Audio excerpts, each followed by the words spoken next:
Welcome to the South African journey, restoring the soul of South Africa. 2, 3, 4. 1, 2, 3, 4.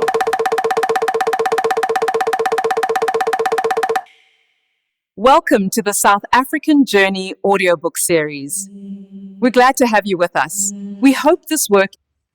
We have to dive deep and found out the change of the ANC from being a Christian-centered liberation movement under the liberation theology of the Bible to being a godless communist ANC. What was the change? And how do we characterize this change? And what were the issues at play that led to an organization that is formed by Christian ministers, an organization that is formed in a church in 1912 in Bloemfontein, formed by pastors and ministers. Walter Busana was a minister, a Christian minister, congregational minister. John Duve, who was not there, but he was eventually elected as the ANC president, was also a minister, Christian minister. Pigle Kasem, you know what Pigle Kasem, Isaka Kasem, he was raised by Methodist ministers and educated, taught, and funded. His education was funded by missionaries. He himself was a preacher. He was not ordained minister, but he was a preacher, Christian preacher. Then we also have Saul Blagi, who was raised by missionaries. Then, of course, Sefak Mahat was a minister, or a Methodist minister. And the others, Johannes Mpahlele also was a Christian. This Johannes Mpahlele is the person who composed the Sotho version of the national anthem, Morena Bolokas Chabasarishu. Now, all those people who formed this ANC, they formed it as a Christian movement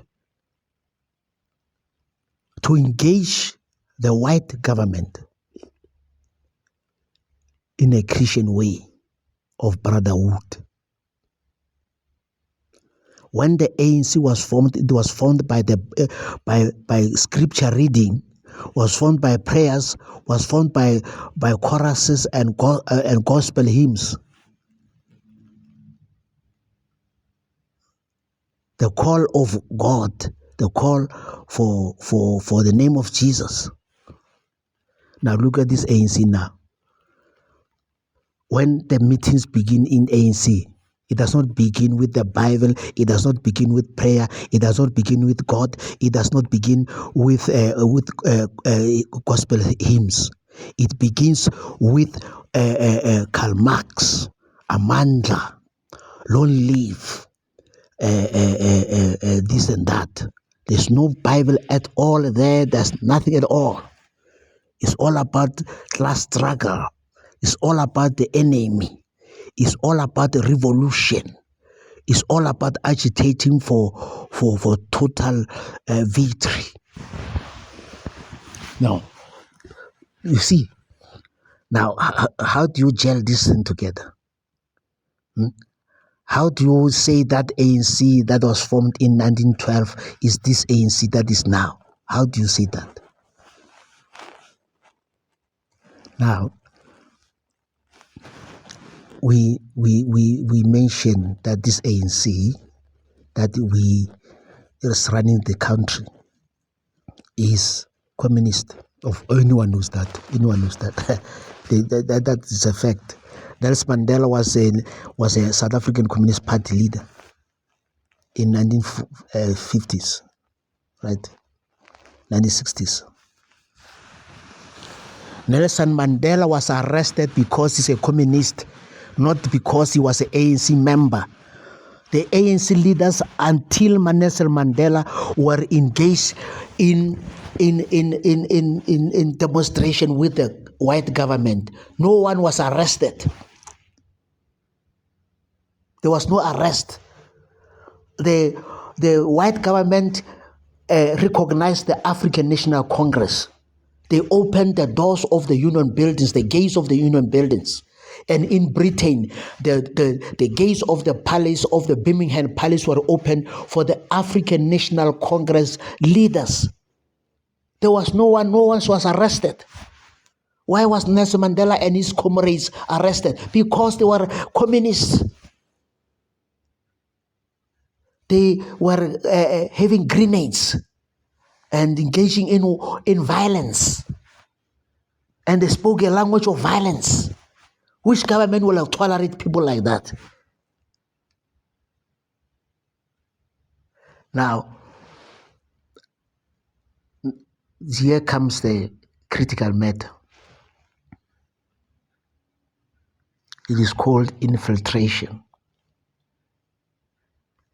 If you cannot recognize that ANC that was founded in a Methodist church in Bloemfontein by Christian ministers to be a Christian movement to this ANC now, if you want to find why there seems to be such a radical difference, there is a concept in the communism education. It is called infiltration. Now, these Christian leaders defeated the communists in the 1930s and remained Christian. But these communists regrouped in Moscow, and they had a strategy that how to defeat, to take over the ANC, because there was no way that the Communist Party was going to get access, get leeway among the African people in South Africa, because the ANC has already taken that space. So the ANC was the only recognized movement or organization among the African people. There was no way that communism could influence the Africans, because the Africans were already under this Christian movement called the African National Congress. Mind you, South Africa is 80% 80% Christian.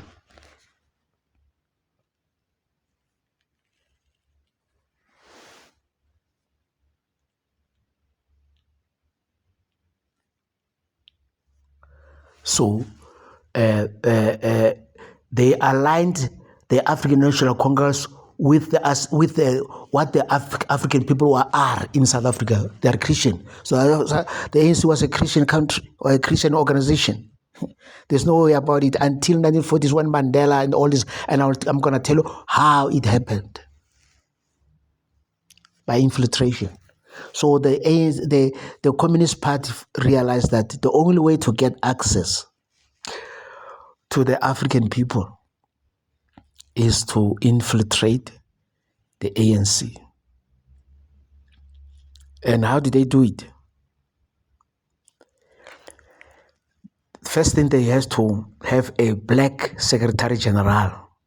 That was a strategy that was devised in Moscow, in the Lenin School, that in South Africa to get leeway among the masses of black people. Let us have in South Africa a black Secretary General who will do our bidding. And indeed it happened. You know what they did? They took a person who's not even educated, Moses Kotane, and they educated him in night schools under the communist education. The reason that they wanted to take a person who was nobody in terms of education was ensure that this person would be nothing else but just communist. So they trained him, they educated him in communism schools in Braamfontein, in Doornfontein, night schools. This Moses Kotane was working there in factories in Johannesburg. He's coming from Northwest there. And eventually they took this Moses Kotane and took him to and sent him to Russia, to Moscow. And there he was trained by hard-nosed, heavyweight communists for considerable time.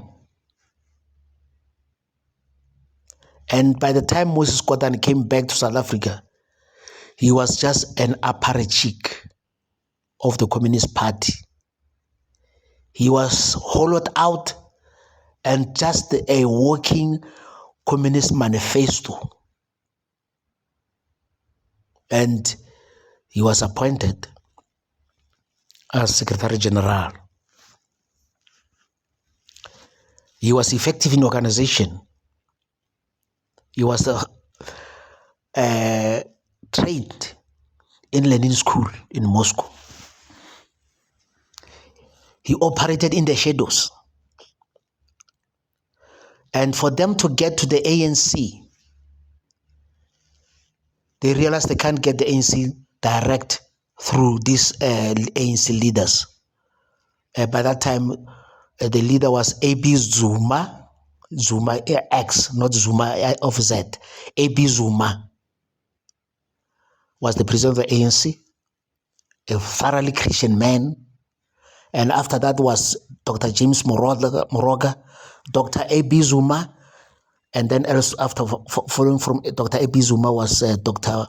James Moroga, a Christian man, a medical doctor. They could not crack that wall. So what they did, what did Moses Kotane did? He went to the youth and established what he called ANC Youth League. There was no such a thing called ANC Youth League. This thing was started by Moses Kotane with these young leaders called Nelson Mandela, Walter Zulu, Oliver Tambo, and he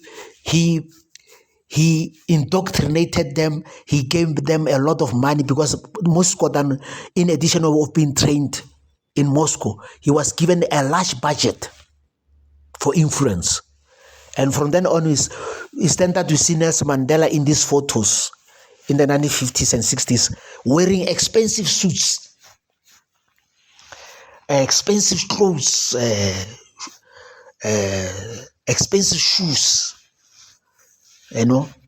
And that's how they were infiltrated and taken over by Moses Kotane.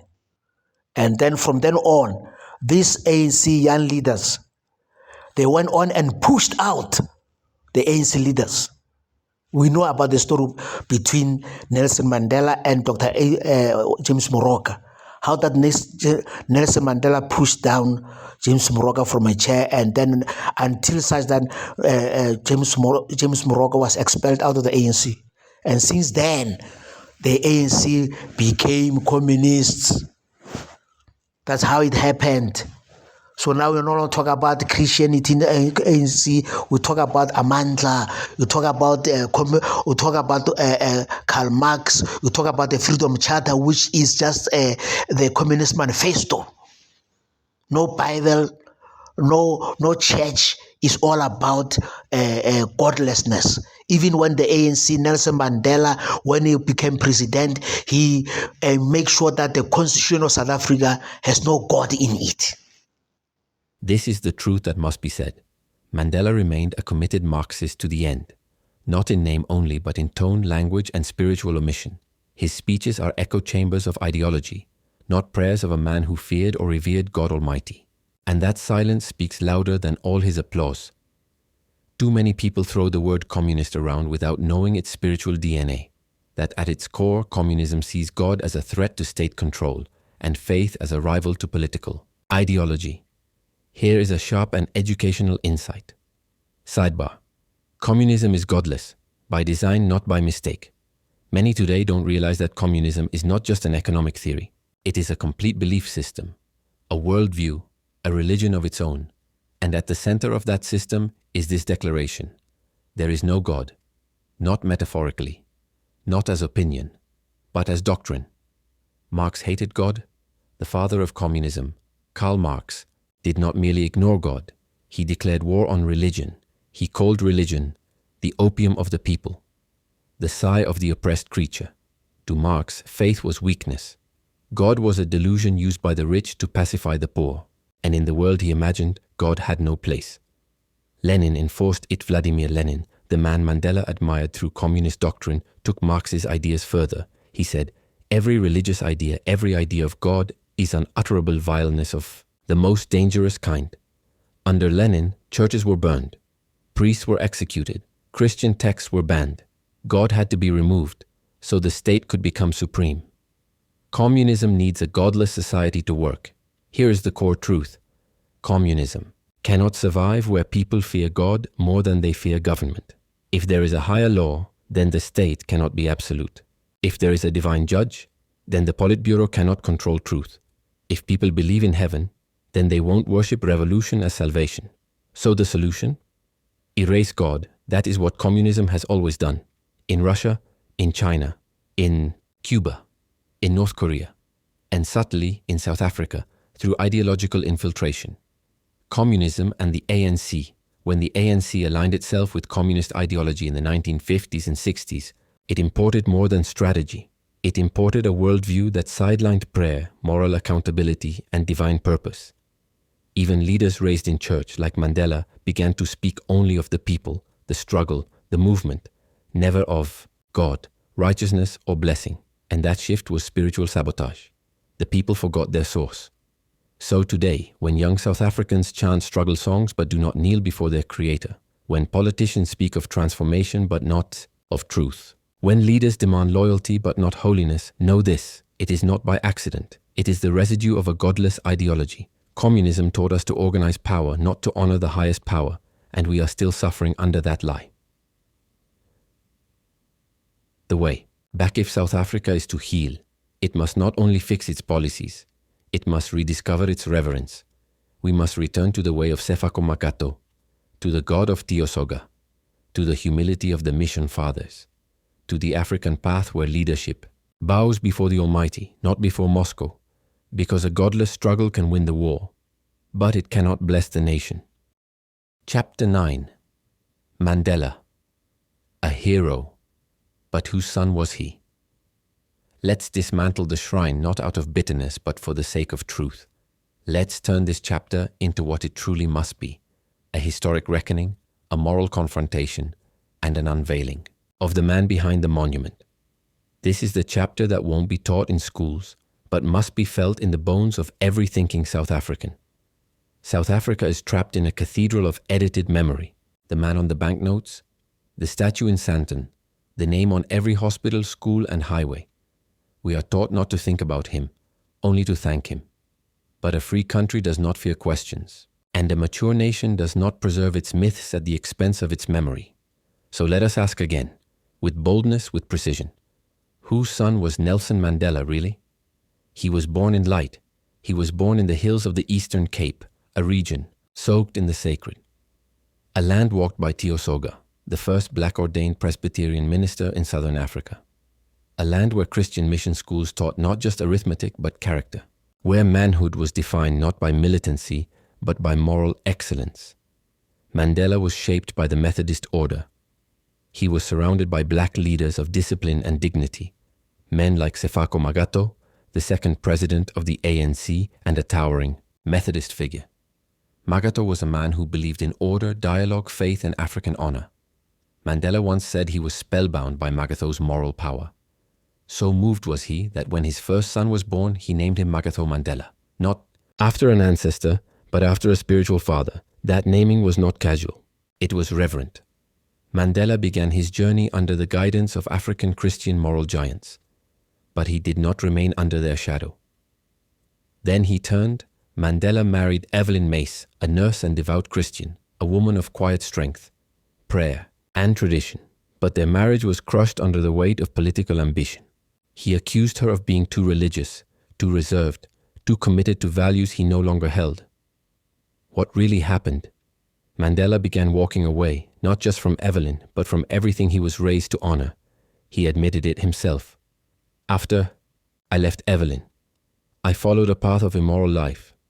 That sentence, his own words, was removed from Long Walk to Freedom. Censored. Scrubbed by editors who wanted a saint, not a soul.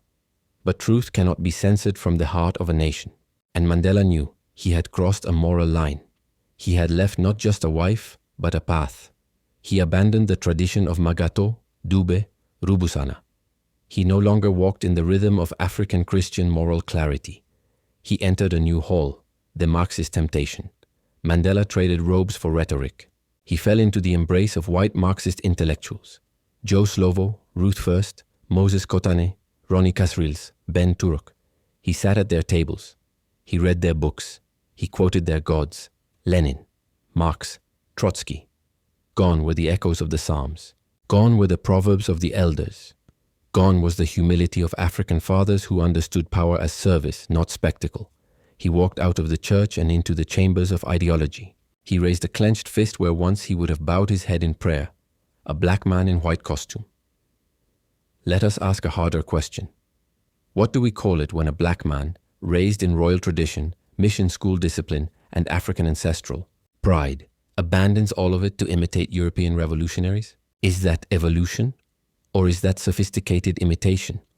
Is that progress or an inferiority complex dressed in red rhetoric? He did not seek to build from our spiritual foundations. He reached for foreign fire and carried it like a torch. Not seeing it would burn the very moral framework that raised him. He left the fathers behind. He stopped quoting Tiosoga. He stopped speaking with the voice of Rubusana. He no longer thought like Magatho. He postured in courtrooms. He marched with fists instead of moral authority. He swapped ancestral wisdom for borrowed slogans. And we must say it plainly, Mandela did not continue the line of the founding African leaders. He strayed from the path of African measured wisdom.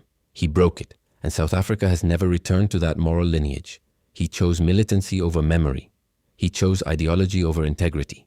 He chose white communists over black Christian elders. And we are still living with the consequences. It no longer values humility. It rewards applause. Why?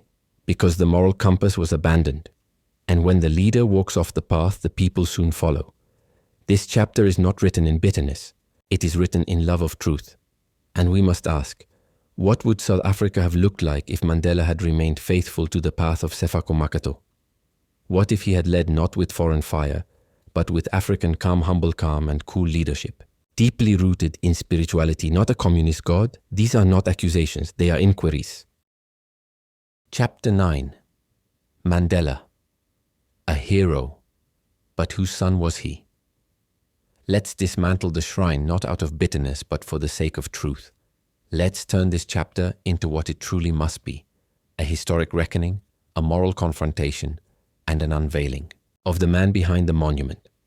This is the chapter that won't be taught in schools, but must be felt in the bones of every thinking South African. South Africa is trapped in a cathedral of edited memory. The man on the banknotes, the statue in Sandton, the name on every hospital, school, and highway. We are taught not to think about him, only to thank him. But a free country does not fear questions, and a mature nation does not preserve its myths at the expense of its memory. So let us ask again, with boldness, with precision. Whose son was Nelson Mandela, really? He was born in light. He was born in the hills of the Eastern Cape, a region soaked in the sacred. A land walked by Tiosoga, the first black-ordained Presbyterian minister in Southern Africa. A land where Christian mission schools taught not just arithmetic but character. Where manhood was defined not by militancy but by moral excellence. Mandela was shaped by the Methodist order. He was surrounded by black leaders of discipline and dignity, men like Sefako Magato, the second president of the ANC and a towering Methodist figure. Magato was a man who believed in order, dialogue, faith, and African honor. Mandela once said he was spellbound by Magato's moral power. So moved was he that when his first son was born, he named him Magato Mandela. Not after an ancestor, but after a spiritual father. That naming was not casual. It was reverent. Mandela began his journey under the guidance of African Christian moral giants, but he did not remain under their shadow. Then he turned. Mandela married Evelyn Mace, a nurse and devout Christian, a woman of quiet strength, prayer, and tradition. But their marriage was crushed under the weight of political ambition. He accused her of being too religious, too reserved, too committed to values he no longer held. What really happened? Mandela began walking away, not just from Evelyn, but from everything he was raised to honor. He admitted it himself. After I left Evelyn, I followed a path of immoral life. That sentence, his own words, was removed from Long Walk to Freedom. Censored. Scrubbed by editors who wanted a saint, not a soul. But truth cannot be censored from the heart of a nation. And Mandela knew he had crossed a moral line. He had left not just a wife, but a path. He abandoned the tradition of Magato, Dube, Rubusana. He no longer walked in the rhythm of African Christian moral clarity. He entered a new hall, the Marxist temptation. Mandela traded robes for rhetoric. He fell into the embrace of white Marxist intellectuals. Joe Slovo, Ruth First, Moses Kotane, Ronnie Kasrils, Ben Turok. He sat at their tables. He read their books. He quoted their gods, Lenin, Marx, Trotsky. Gone were the echoes of the Psalms. Gone were the proverbs of the elders. Gone was the humility of African fathers who understood power as service, not spectacle. He walked out of the church and into the chambers of ideology. He raised a clenched fist where once he would have bowed his head in prayer. A black man in white costume. Let us ask a harder question. What do we call it when a black man, raised in royal tradition, mission school discipline, and African ancestral pride, abandons all of it to imitate European revolutionaries? Is that evolution? Or is that sophisticated imitation? Is that progress? Or an inferiority complex dressed in red rhetoric? He did not seek to build from our spiritual foundations. He reached for foreign fire and carried it like a torch. Not seeing it would burn the very moral framework that raised him. He left the fathers behind. He stopped quoting Tiosoga. He stopped speaking with the voice of Rubusana. He no longer thought like Makato. He postured in courtrooms. He marched with fists instead of moral authority. He swapped ancestral wisdom for borrowed slogans. And we must say it plainly, Mandela did not continue the line of the founding African leaders. He strayed from the path of African measured wisdom. He broke it, and South Africa has never returned to that moral lineage. He chose militancy over memory. He chose ideology over integrity. He chose white communists over black Christian elders, and we are still living with the consequences. It no longer values humility. It rewards applause. Why? Because the moral compass was abandoned. And when the leader walks off the path, the people soon follow. This chapter is not written in bitterness. It is written in love of truth. And we must ask, what would South Africa have looked like if Mandela had remained faithful to the path of Sefako Makato? What if he had led not with foreign fire, but with African humble calm and cool leadership? Deeply rooted in spirituality, not a communist god. These are not accusations, they are inquiries. South Africa was moving toward justice through reform, dialogue, and Christian engagement. The original ANC leaders, those Christian African gentlemen, understood this. They engaged the apartheid government with integrity, spiritual courage, and hope for peaceful integration. But the communists spat on that legacy. They saw faith as weakness. They saw peace as delay. They saw forgiveness as foolishness. And so they erased the Christian ANC of 1912 and rebranded it as a violent Marxist insurrection movement, robbing future generations of the chance to witness a true African path to justice. They replaced Bibles with communist mistoses, called the Freedom Charter. They replaced prayer with propaganda. They replaced conscience with class warfare. And the result? A broken country, a looted economy, a destroyed family structure, a society addicted to racial hatred and entitlement. A generation trained to blame and beg instead of build. The final irony. Here is the final irony. The communists who claimed to defeat apartheid by force were handed the keys by reformers who were already dismantling the house. Brick by brick, the ANC did not storm the gates. They were invited to the table. And what did they do when they sat down? They lit the house on fire. In summary, apartheid was unjust, but it was reforming. Communism was not the cure. It was a deeper disease. The ANC of 1912 was righteous. The ANC of 1994 was infected. South Africa was stolen not by colonizers, but by internal traders who used the name of liberation to justify pillage. The myth that we needed communism to crush apartheid is the grand lie of the post-liberation state. We did not need communism. We needed Christian courage. We needed spiritual unity. We needed the original ANC, the soul that was rooted in justice, humility, and moral clarity. Let this truth be shouted from the rooftops. Communism did not save South Africa. It destroyed it, and the NC betrayed both history and hope. Asterisk Part 3. There you have it, the Christian convergence that was already unfolding. There you have it. Strip away the lies, the propaganda, the ideological fog, and what do you find beneath it all? One unshakable, burning, indestructible thread. Christian values. That was the common denominator. That was the meeting point. That was the true liberation theology of South Africa. Not imported from Moscow, but born on African soil, watered by African tears, and preached in African churches. These values, humility, repentance, justice, forgiveness, moral discipline, dignity, and peace form the moral grammar that everyone, from urban African elites to rural chiefs to white reformers, could understand. It was the shared language of conscience. The African elite, shaped by mission schools and spiritual formation, held fast to these values as they envisioned a just society. The traditional leadership, already Christianized through decades of spiritual awakening, carried these values into the very soil of African governance. Even apartheid's reformers, many of them devout men of Calvinist tradition, were internally moved by Christian conviction to abandon the architecture of oppression. It was not explosive revolution that would birth the new South Africa. It was moral convergence. There was no other logical path.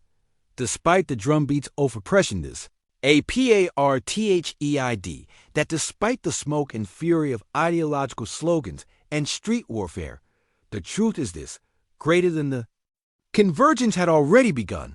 The conversation had started. The concessions were underway. The sun had already begun to set on apartheid, and as surely as night gives way to dawn, a peaceful sunrise was coming. It was not a question of if, but when. It was not a question of whether justice would come, but how. And the how was already forming through countless small miracles. Quiet church meetings between black and white leaders, soft-spoken negotiations in corridors and conference halls, families who crossed racial lines through shared faith and friendship, ordinary South Africans tired of lies, yearning for a future based on truth and virtue. But the Marxist hijackers couldn't wait. They couldn't allow the soul of South Africa to heal through dialogue. They couldn't allow Christian unity to triumph, because Christian unity does not enrich cadres. It does not build war chests. It does not create enemies to exploit. So they struck. They hijacked the moment.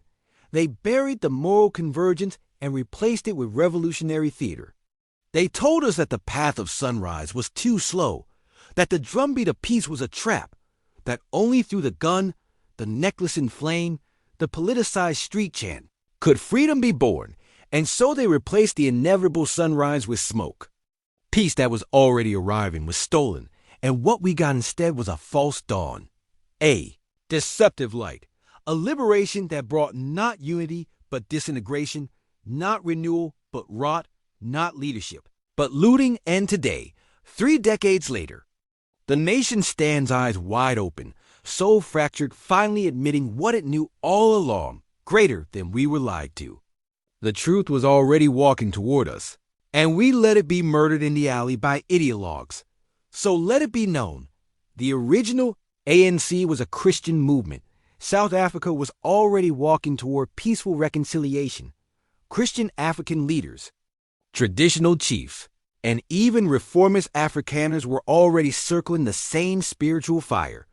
The nation was already healing slowly, humbly, wisely, and what destroyed that sacred moment was not apartheid.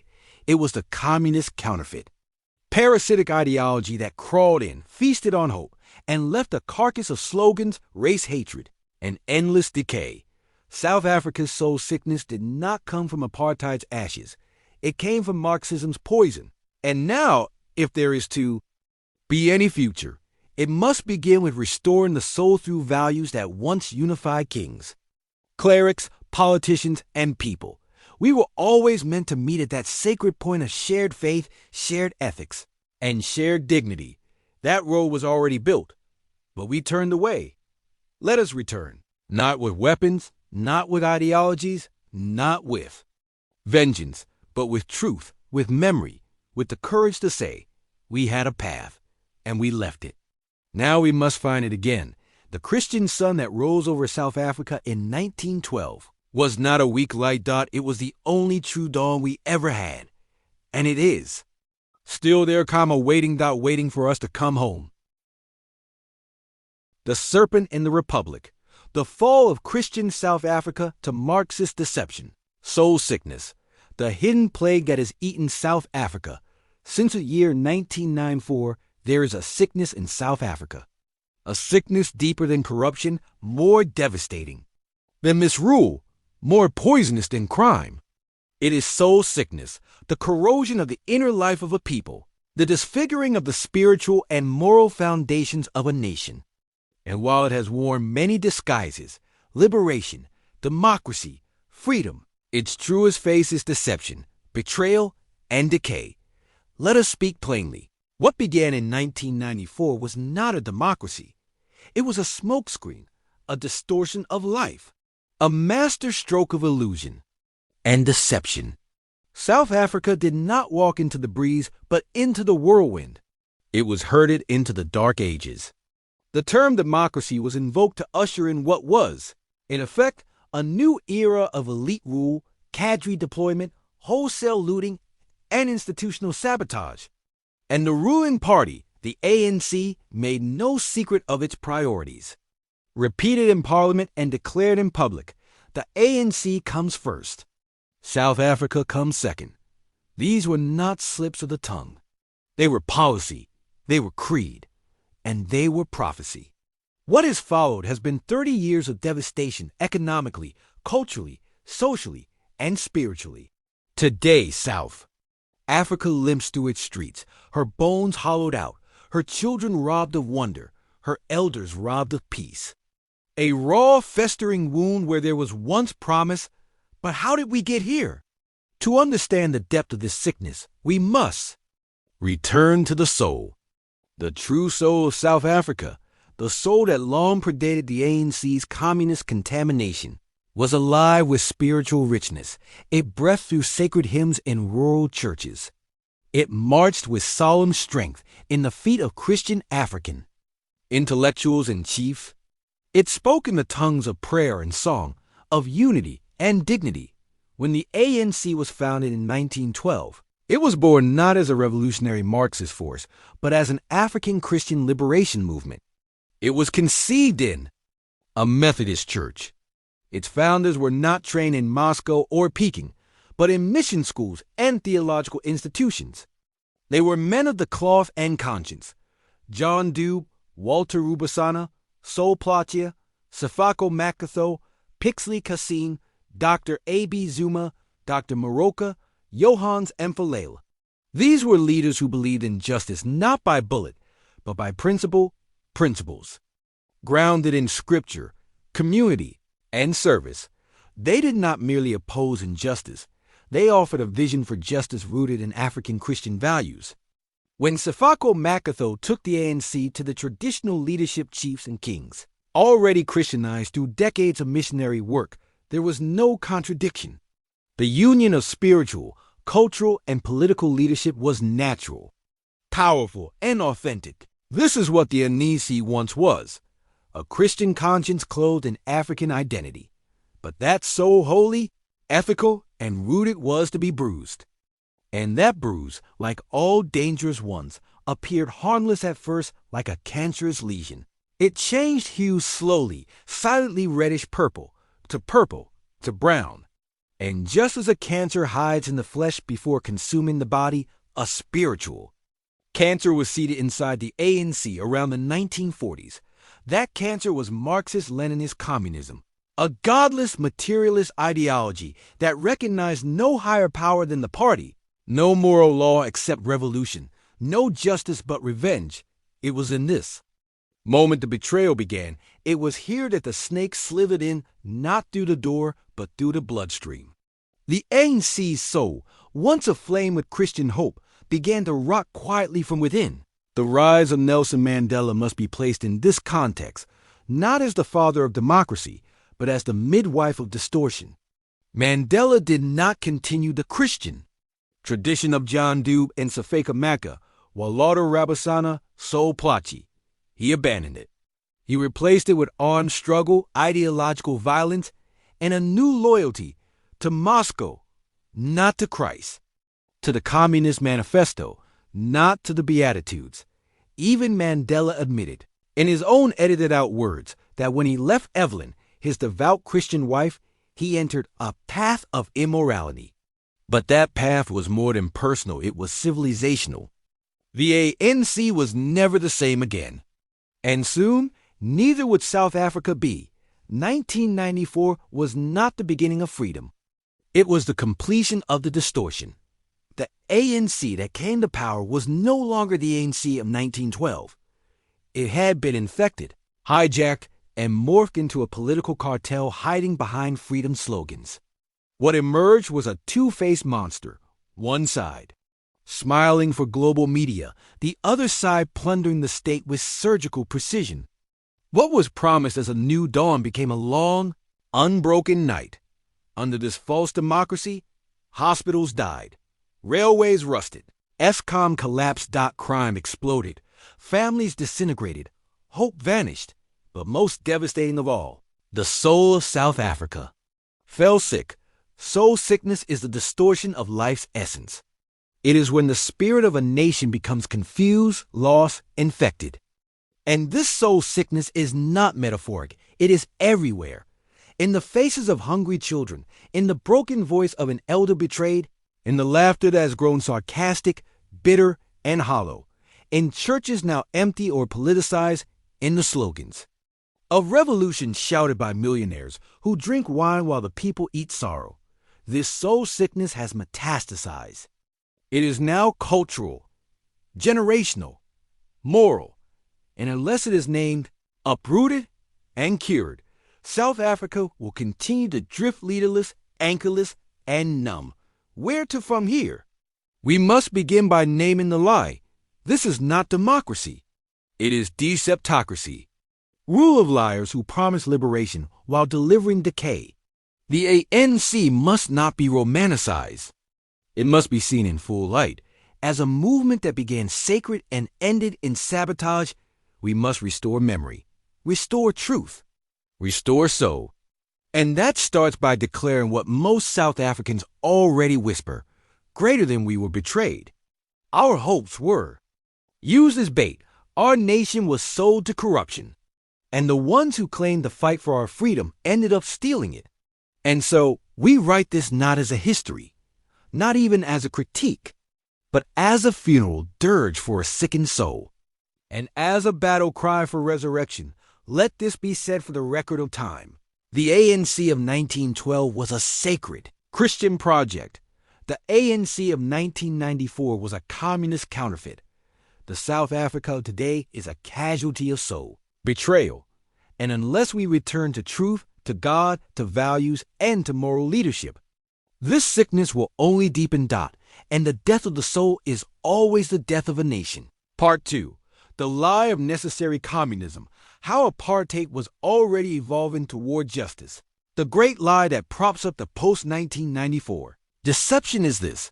that communism was necessary to destroy apartheid. It is the lie shouted from podiums by millionaire revolutionaries. It is the lie printed in school textbooks edited by ideologues. It is the lie whispered in academic corridors by those who have never touched the streets of struggle. But it is a lie, nonetheless. Let us be clear. Apartheid was evil in its conception and unjust in its exclusion, but it was not static. It was not permanent. It was not immune to pressure. It was already evolving, already in retreat, already being reformed from within and dismantled by the very architects who had built it not out of fear, but for moral reckoning, political calculation, and global accountability. To pretend otherwise is not just historically ignorant. It is politically dishonest. Apartheid was dying, not from bullets, but from conscience and reform. By the 1980s, this apartheid government had already begun its terminal descent. Mixed race. Marriages were legalized. Universities were gradually desegregated. Black trade unions were formally recognized. The tricameral parliament was established, a failed step, but a clear sign of change. Talks between the government and ANC had already started in secret. International pressure was mounting, but even more critical, internal Christian moral pressure was breaking the system's spine. And this is what the ANC and its defenders do not want you to remember. It was not communists who softened apartheid's heart. It was not Umkhonto we size random bombs that changed the nation. It was the Christian, conscience white, and black that steadily exposed the sin of apartheid in pulpits, universities, and boardrooms. It was the ordinary South Afrikaners, included, who began to ask themselves, is this who we are? Is this how we want to be remembered? The truth is that many of apartheid's own leaders were already building the bridge out. P.W. Botha, for all his stubbornness, initiated reforms. F.W. de Klerk took the ultimate step. This is not to praise apartheid men. It is to recognize historical reality. Apartheid was being unwound by its own engineers. That is not something a communist will ever admit. Why? Because it destroys their central myth that they were the saviors, that blood was the only answer, that only Marx and Mao could kill the beast, but they were not saviors. They were opportunists. They saw a dying system and ran toward it not to save the people, but to hijack the moment. And once the reins of power were handed over, they did not build a new nation. They plundered it. They divided it. They infected it with the disease of racial revenge, cadre deployment, and institutional theft. They inherited a country on the verge of reconciliation and instead declared war on its soul. The ANC did not liberate South Africa. It captured it. Let this be said loud and clear. South Africa was not liberated by bombs in shopping malls. South Africa was not saved by Soviet manifestos. South Africa was not healed by angry chants and necklace in flames. It is one of the greatest lies of the modern age that Nelson Mandela was in prison for fighting for freedom. This myth, repeated in media and textbooks, conveniently deletes the most important fact. Mandela was a member of the South African Communist Party, SACP, and at the time of his arrest, he was not just a member. He was on its central committee. The ANC was founded in 1912, and no one was arrested until Nelson Mandela and his mob hijacked the ANC in the mid-1940s. So, we know that the white government understood the ANC and worked with it. Yes, they understood the pledges of the ANC, they accepted and opened the union buildings for dialogues with men like Sefako Makatho, John Dubé, Walter Rabazana, and Sol Plaatje. Even the British Empire opened its palaces in London to welcome the ANC leaders.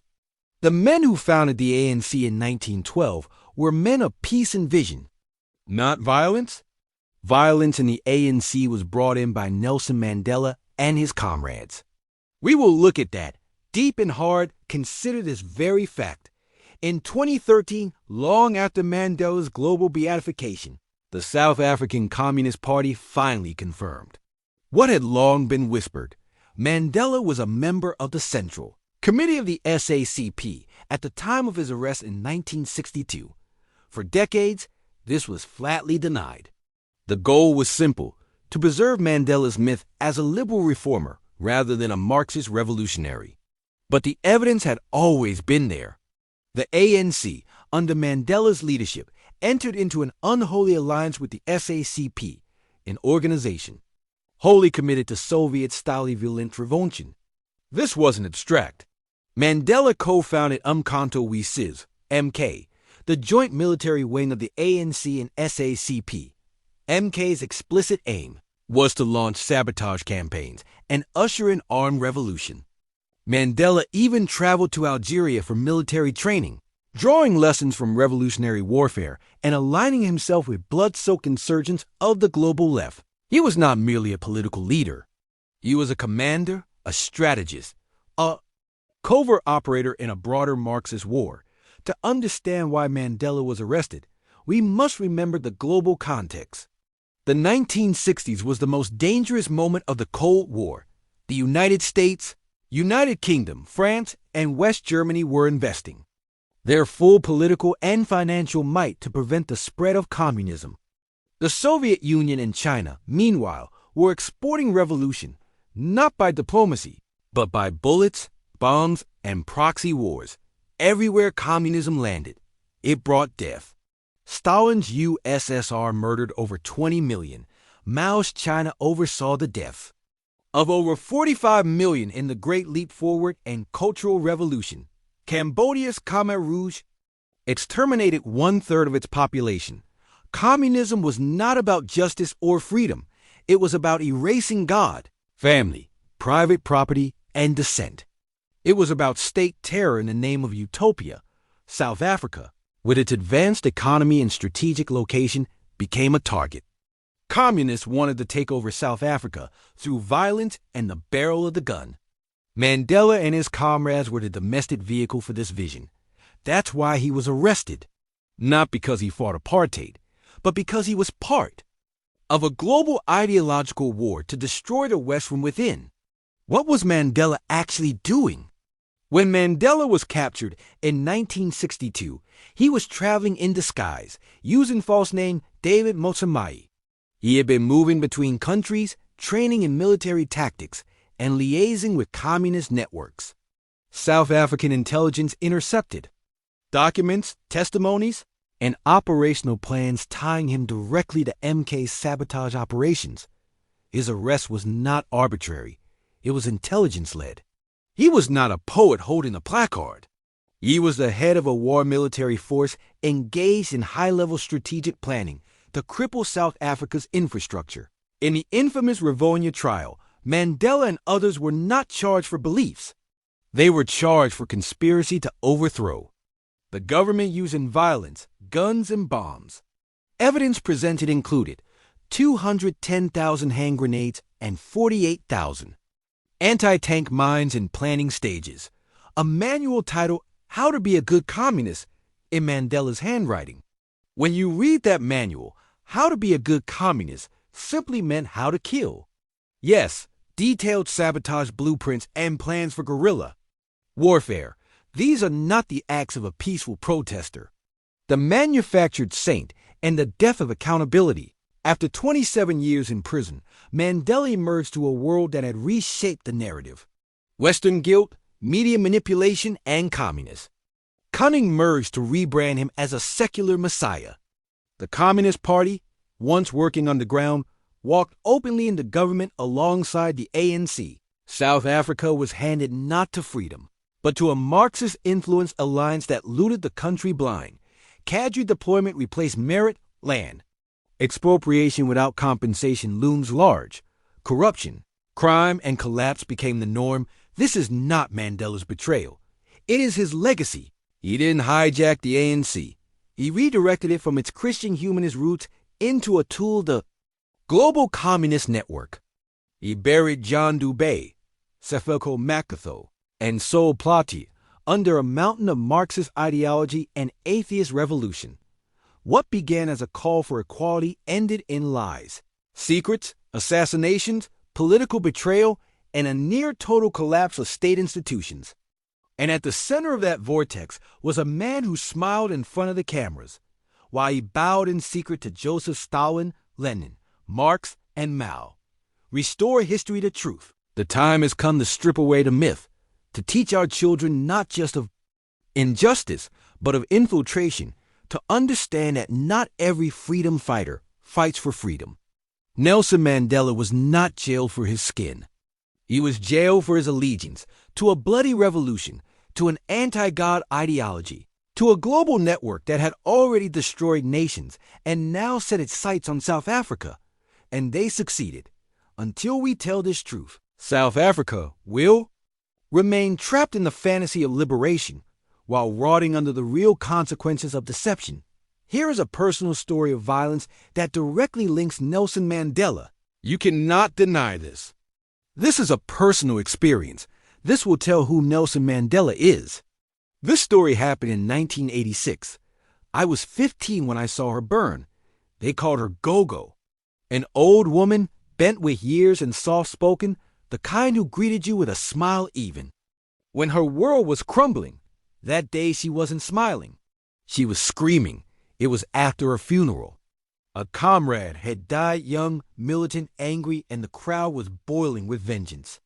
The whispers started long before the fire. Her son is an Impimpi, a traitor, a suspected police informant. And in those days, suspicion was enough to sign your death warrant. They didn't find the son. They found her instead. She was pulled from her hut like a rag doll, dragged across the gravel road. A tire was forced over her frail chest and shoulders, wedging her arms down like a sacrificial offering. Then came the petrol. Then came the match. The flames took her slowly, as if savoring the moment. I watched as fire licked her flesh, as her body twisted in unnatural agony. She screamed for her son, for God, for mercy, but none came. Only cheers, songs, raised fists. Revolution, they said. But I knew it was murder, and I have carried the smell of that burning flesh in my nostrils for 40 years. Let me not waste your time. Let me not bury truth beneath politeness or slow revelation. I will not build up to the point. I will say it now this second. This is the Nelson Mandela you do not know.